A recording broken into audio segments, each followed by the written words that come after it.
교육 전문가 여러분 반갑습니다. 요즘 AI를 어떻게 잘 쓸까 하는 이야기는 정말 많죠? 그런데 오늘은요, 관점을 조금 바꿔보려고 합니다.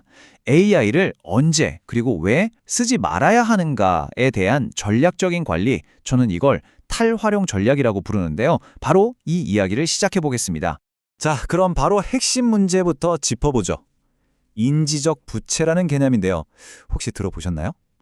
이게 뭐냐면요. 우리가 빚지는 거랑 똑같다고 생각하시면 돼요.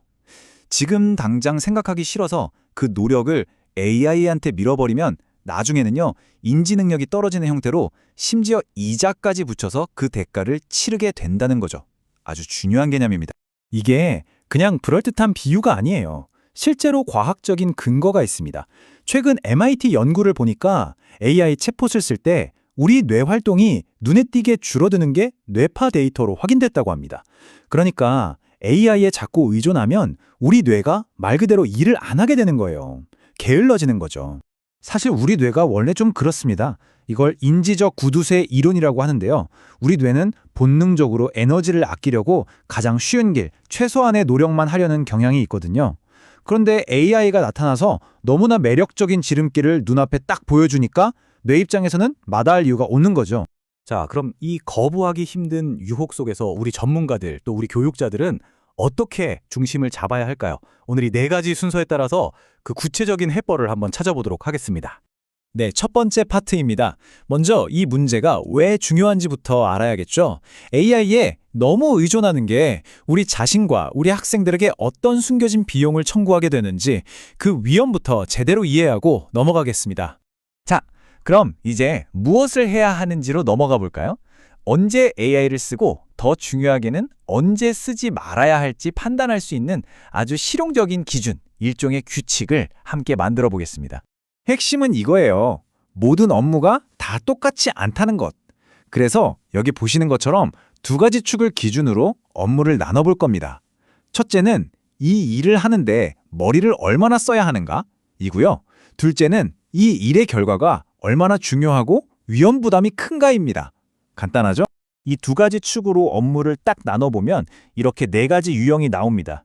이게 정말 기가 막힌 게 이 표 하나로 언제 AI를 쓰고 언제는 절대 쓰면 안 되는지에 대한 명확한 가이드라인이 생긴다는 거예요. 예를 들어 볼까요? 영향력도 크고 머리도 많이 써야 하는 전략 수립 같은 1유형 업무랑 그냥 단순한 이메일 분류 같은 4유형 업무는 당연히 접근 방식이 하늘과 땅 차이여야겠죠? 이 양극단을 한번 비교해 보세요. 왼쪽 1유형은 사람이 처음부터 끝까지 모든 걸 책임져야 하는 그런 일입니다. AI는 그냥 참고 자료일 뿐이죠. 반면에 오른쪽 4유형은요. 그냥 AI한테 네가 알아서 해 하고 맡겨도 큰 문제가 없는 그런 단순 업무들이죠. 완전히 다른 세상 이야기입니다. 그런데 교육자로서 우리가 절대 잊지 말아야 할 게 있습니다. 이 프레임워크를 학생들에게는 그대로 적용하면 절대 안 된다는 겁니다. 왜냐하면 학생들의 과제는요, 그 결과물보다 과정 자체가 인지 능력을 키우는 훈련이거든요. 그러니까 사실상 거의 모든 학습 활동이 1유형, 즉 사람이 전담해야 하는 영역이라고 봐야 합니다. 성장을 위한 고통을 대신해 줄 수는 없으니까요. 자, 그럼 이제 어떻게 실천할 것인지 구체적인 방법으로 넘어가 보겠습니다. 앞에서 세운 원칙들을 가지고 어떻게 하면 인지적 부채를 쌓지 않을 수 있는지 그 실행 전략들을 하나씩 살펴보죠. 첫 번째 전략은 아주 간단하고 강력합니다. 그냥 물리적으로 막아버리는 거예요. 자꾸 거슬리는 AI 팝업은 확장 프로그램으로 차단하고 글 쓸 땐 일부러 AI 기능 없는 편집기를 쓰는 거죠. 아예 인터넷을 끊어버리거나 종이와 펜을 드는 것도 좋은 방법이고요. 두 번째 전략은요. 의도적으로 약간의 불편함을 만드는 겁니다. 저는 이걸 인지적 방지턱이라고 부르고 싶은데요. 자동차가 과속하지 못하게 방지턱을 넘게 하는 것처럼 우리가 AI로 너무 빨리 달려가지 못하게 제동을 거는 거죠. 예를 들면 AI한테 물어보기 전에 딱 10분만 먼저 스스로 고민해보는 거예요. 그리고 마지막 전략은 AI 미니멀리즘입니다. 우리 삶에서 AI의 존재감을 의식적으로 줄여나가는 거죠.